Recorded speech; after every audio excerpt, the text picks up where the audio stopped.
कितना खुशी की बात है मेरे दोस्त कि जैकबोर्ड ने खुद हम सब स्टूडेंट्स को बता दिए हैं कि अगर आप चाहते हैं कि भर भर के मुझे मार्क्स मिले तो आपको पेपर इस तरह से लिखना है। दोस्तों हमारा जैकबोर्ड कहते हैं कि क्वेश्चन पेपर आपके पास होगी और अलग से आपको मिलेंगे कॉपी, और इस कॉपी में आप लोगों को आंसर लिखना है, क्योंकि दोस्तों यहाँ पे क्लास 9 की तरह नहीं है और क्लास 12 में जो आप एग्जाम देने गए हैं तो क्लास 11 की तरह नहीं। तो मेरे दोस्तों आज इस वीडियो के माध्यम से मैं बताने वाला हूं कि आखिर जैकबोर्ड ने कैसे कॉपी लिखने की मेरे दोस्तों बात कही गई है। उससे पहले चैनल पर नए आए तो चैनल को सब्सक्राइब करके बेल आइकन को प्रेस करें और जितना ज्यादा हो सके मेरे दोस्तों आप लोग अपने अपने दोस्तों को शेयर करें। मेरे दोस्तों आज की अगर हम बात करें, आज जो हमारा न्यूज दिया गया था दोस्तों, वहां पे सबसे पहले कहा क्या मेरे भाई, गौर से सुनेगा, कि बोर्ड ने 10वीं और 12वीं के परीक्षार्थी के लिए जारी किया दिशा निर्देश, यानी कैसे आपको आंसर लिखना है। ये आपका दोस्तों एग्जाम में कॉपी होगी। अब कॉपी में तो आप कैसे आंसर लिखेंगे, बहुत सारे स्टूडेंट्स क्या कहते हैं कि बहुत सारे क्वेश्चन को तो याद कर लेते हैं, यहां तक कि जितने सारे क्वेश्चन पूछे जाते हैं सारा क्वेश्चन का आंसर भी पता है, लेकिन मेरे दोस्तों फिर भी उसका मार्क्स कम आते हैं। क्यों? क्योंकि लिखने का तरीका पता नहीं है। जैकबोर्ड वही तरीका सिखाए हैं, इसी तरीके के माध्यम से दोस्तों आप सभी को देखना है। आंसर के बाद छोड़नी होगी लाइन। परीक्षा में शामिल हो रहे विद्यार्थियों को आंसर शीट में प्रश्न के हल के बाद 1 से 2 लाइन छोड़ने का, आंसर खत्म करने के बाद अंडरलाइन करने का निर्देश दिया गया। अब थोड़ा होशियार हो जा मेरे दोस्तों, क्या कह रहा है जैकबोर्ड। जैसे दोस्तों एग्जांपल दे रहा हूं आप लोगों को कि ये आपका कॉपी है भाई, थोड़ा ध्यान से देखिए मेरे भाई, मैं कुछ आप लोगों को दोस्तों अपडेट दे रहा हूं तो सोचिए बहुत इंपॉर्टेंट अपडेट है भाई। सबसे पहले मेरे दोस्तों आपको एक मार्जिन खींचना है, आपको अपने स्केल लेकर जाना है एक तरफ दोस्तों, आपको क्या करना है, मार्जिन खींचना है। क्या बताएंगे सर? एक तरफ आप लोगों को मार्जिन खींचना है भाई। क्या करेंगे सर? यहां पे आप लोगों को दोस्तों मार्जिन खींचना है।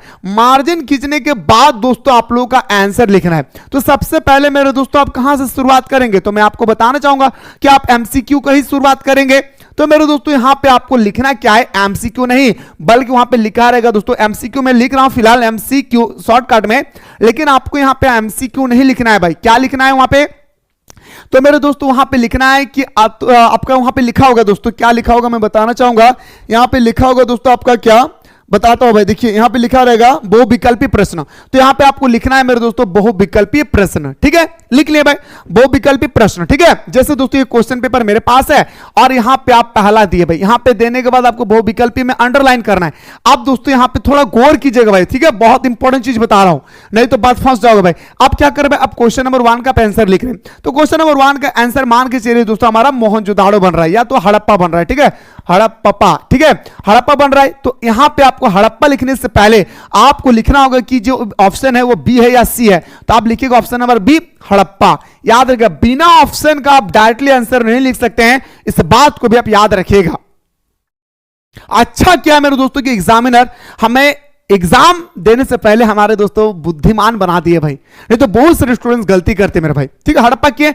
अब यहां पे दूसरा क्वेश्चन को हम लोग नहीं लिखेंगे भाई, ना दादा ऐसा ना करिए बाबू, दूसरा क्वेश्चन को नहीं लिखना मेरे भाई। लिखना क्या पे, यहाँ पे एक लाइन गैप करके यहां पे लिखना है दोस्तों आपका दूसरा क्वेश्चन। जैसे दोस्तों दूसरा क्वेश्चन का आंसर अगर आपका सी है और यहां पे दोस्तों आपको लिखना है राखी, राखी लिखना है मेरे दोस्तों, तो आप राखी लिखिए यहां पे, ठीक है। इसी तरह से तीसरा लिखना है तो मेरे दोस्तों एक लाइन फिर से गैप छोड़ दीजिए, और तीसरा अगर डी ऑप्शन है तो आपको डी लिखना है, कैपिटल लेटर, कभी स्मॉल का प्रयोग ना करें, कैपिटल लेटर में डी लिख के मान के दोस्तों आपको मिल रहा है मेरे दोस्तों नदी, तो आप लिख दीजिए यहां पे आराम से नदी।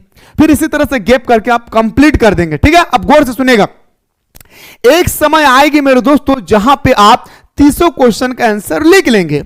अब जैसे दोस्तों मान के चलिए आपका 30 क्वेश्चन है भाई, ठीक है, ये आपका क्या मेरे भाई 30 क्वेश्चन है, क्या मेरे भाई ये आपका 30 नंबर वाला क्वेश्चन, एग्जांपल दे रहा हूं। तो 30 के बाद अब 31 तुरंत यहां से शुरू नहीं करेंगे भाई। क्या बोल रहा है सुनिएगा, क्या बोल रहा है भाई सुनिएगा, क्या रहा है मेरे दोस्तों कि आंसर शीट में प्रश्न के हल के बाद 1 से 2 लाइन छोड़ने या आंसर खत्म करने के बाद अंडरलाइन करने का दिशा निर्देश दिया गया है। यानी सर आपसे पूछा गया है कि जैसे ही आपका आंसर खत्म होगा, ये मेरा 30 क्वेश्चन है मेरा कंप्लीट हो गया, तो यहां पे आपको दोस्तों अंडरलाइन देना है। समझिए बात को, क्या बोल रहा है भाई जैकबोर्ड, आप पे अंडरलाइन देना है, ना कि तुरंत आप आंसर लिखना शुरू कर देंगे, ठीक है। फिर से मेरे दोस्तों यहां पे ध्यान से सुनिए क्या बोल रहा है, बहुत इंपॉर्टेंट सेंटेंस लिखा है मेरे दोस्तों, इसलिए मैं 2-4 बार पढ़ रहा हूं। एक या दो लाइन छोड़ने या आंसर खत्म करने के बाद अंडरलाइन दे। अब दोस्तों यहां पे आप आंसर लिख लिए, आंसर लिखने के बाद दोस्तों आपका अंडरलाइन कर दिए, अंडरलाइन करने के बाद 2 लाइन को गैप छोड़े और तब जाके मेरे दोस्तों यहां पे आप क्या करेंगे भाई, 31 को लिखेंगे। यहां पे दोस्तों आप क्या करेंगे, 30 नंबर 1 को क्वेश्चन को लिखेंगे।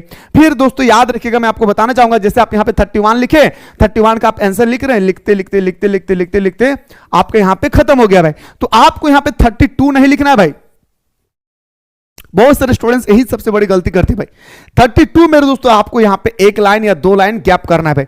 आप 1 लाइन 2 लाइन गैप करने से पहले जहां भी आपका आंसर खत्म हो रही है मेरे दोस्तों, जैसे यहां पे आंसर खत्म हुआ, जैसे मान के चलिए रावी, ठीक है, रावी नदी एग्जांपल दे रहा भाई, यहां पे आंसर खत्म हो गए, यहां पे दोस्तों छोटा सा आपको आंसर लगा देना इस तरह से। इससे क्या पता चलता है मेरे भाई कि यहां पे आपने शुरू किए हैं और यहां पे आपका आंसर खत्म हो गई है। समझ गए भाई? बहुत इंपॉर्टेंट अपडेट दिया था दोस्तों, ऐसे अपडेट हमारे साथ हर दिन आते रहते हैं मेरे भाई जैकबोर्ड के माध्यम से, इसलिए बार बार कह रहा हूं कि आप लोग हमारे साथ मेरे दोस्तों बिल्कुल जुड़े रहें। जैसे ही अपडेट आएगा दोस्तों हर एक वो चीज बताने की कोशिश करूंगा। और तीसरा अपडेट मेरे दोस्तों यहां पे यह दिया गया है कि जो क्वेश्चन आपको पहले आ रहा है आप उस क्वेश्चन का आंसर पहले लिखिए, ना कि मान के चले हमें 32 नंबर का पता है और 31 नंबर का पता नहीं है, तो जब तक हम 31 नंबर ना लिखे 31 नंबर तब तक हम वेट करें मेरे दोस्तों 32 का। नहीं, आपको जो क्वेश्चन पहले आंसर आ रहा है उससे आप दोस्तों पहले लिखने की कोशिश करें। बाकी दोस्तों जैसे ही और भी अपडेट आएगी मैं आपको दोस्तों विस्तार पूर्वक और भी बताने के प्रयास करूंगा। बाकी मेरे दोस्तों जितने ज्यादा हो सके आप लोग अपने अपने दोस्तों को शेयर करें ताकि दोस्तों उनको पता चल सके कि आखिर किस प्रकार से हमें एग्जाम हॉल में कॉपी को लिखना है। ठीक है, मुलाकात करता हूं दोस्तों नेक्स्ट वीडियो में।